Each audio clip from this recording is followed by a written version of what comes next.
This is bait. Life outside the Federal Witness Protection Program. A very dangerous way to exist. Skinhead, deadhead, everybody, gun bad, situation, aggravation, everybody, allegation, innocence, on the news, everybody, dog food, bang bang, shot dead, everybody, gun bad. All I wanna say is that they don't really care about us.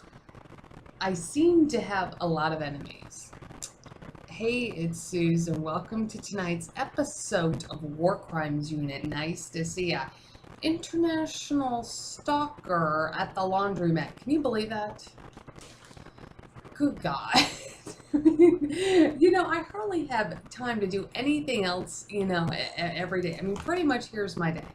I get up in the morning, I have some coffee, I check my email, fight off any email battles, do any kind of nursing stuff I have to do contract work, which is part of my safety plan, see if I can throw in anything else education-wise to try to make myself better. And then, try to do a chore for the day. So, like, the chore for today was to go to the laundromat, but, it's like every time I leave the house, dude, something happens. Okay, you know what? Okay, first of all, there was a little something that happened this morning, teeny thing that happened. I went outside to smoke.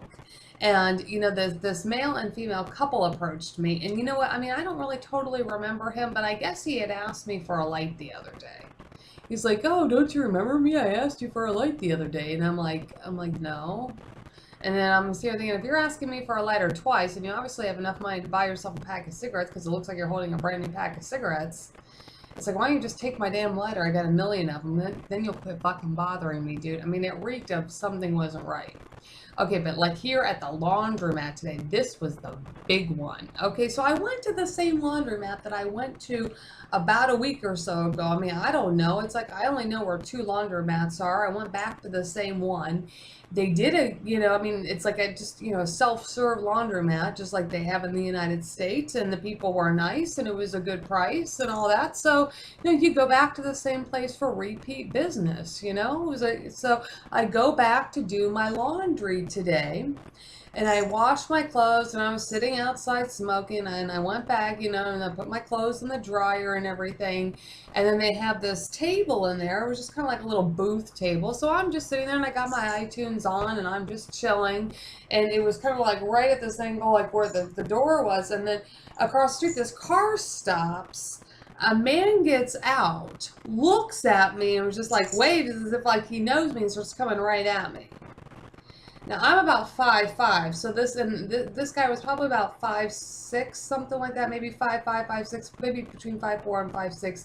He was an Asian guy, maybe like Korean or something, and he had on kind of like a whitish kind of shirt, and he had on like kind of like Docker style pants. And so, I mean, it was interesting. And let me tell you, you know what? He reeked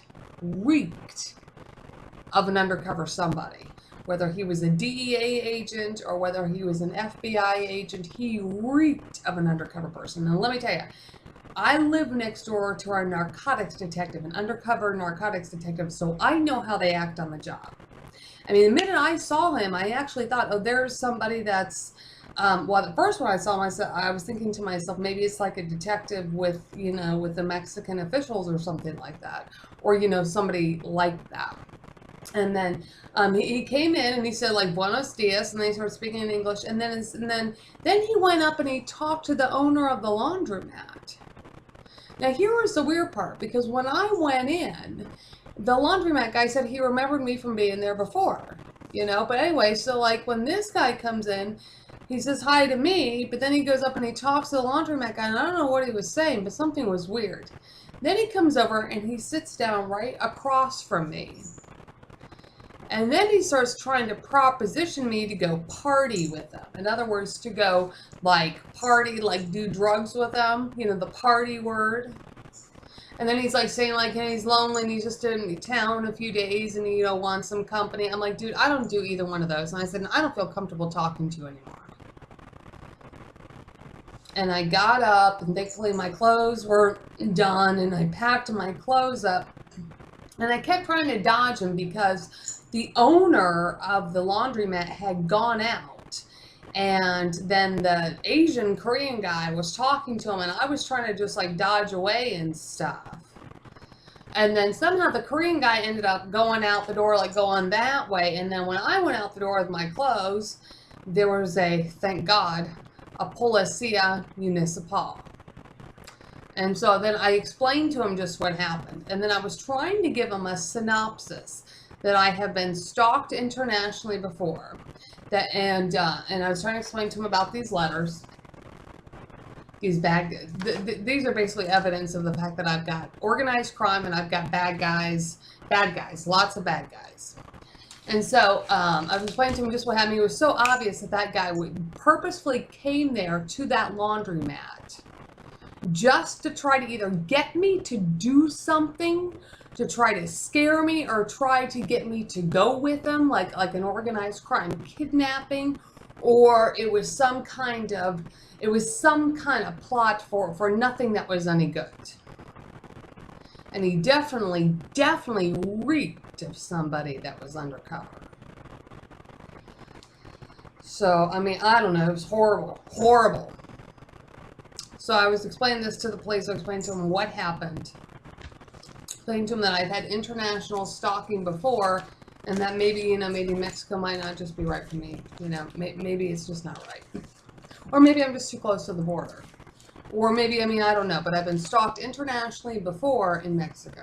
Not just where I am, not just in Tijuana. So, where it's going to go from here, I don't know. But I took these letters down to the police station, so they have copies. Nobody's probably ever going to prosecute anything. That's neither here nor there. Prosecution is neither here nor there. But here's the fact that I've had some international problems. Here's some evidence that I've had, problems with these guys all over the place. Do with it what you will. They're just they're just sort of reflective of bad guys. That's all I can say. Mexico's got a treaty with the ICC.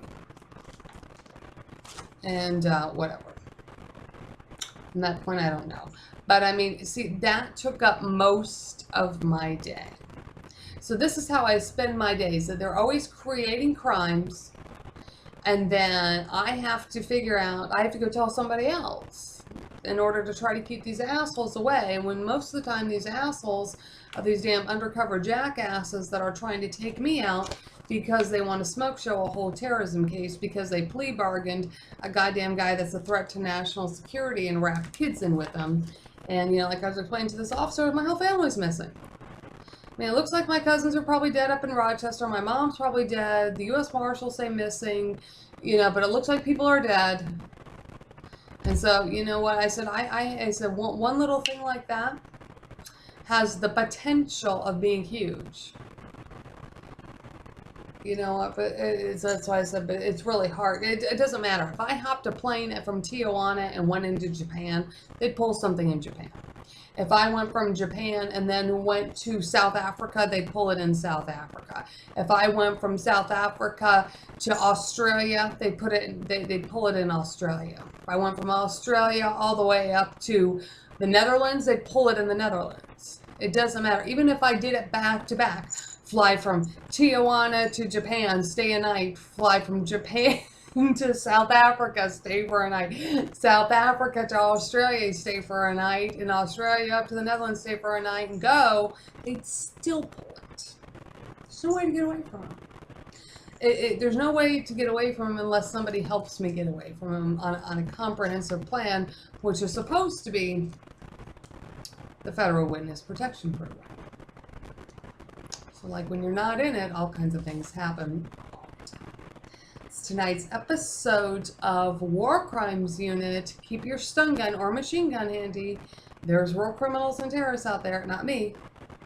Ones that the government knows about, the United States government knows about, and intentionally tries to smoke show everything about everything. I'll see you next time.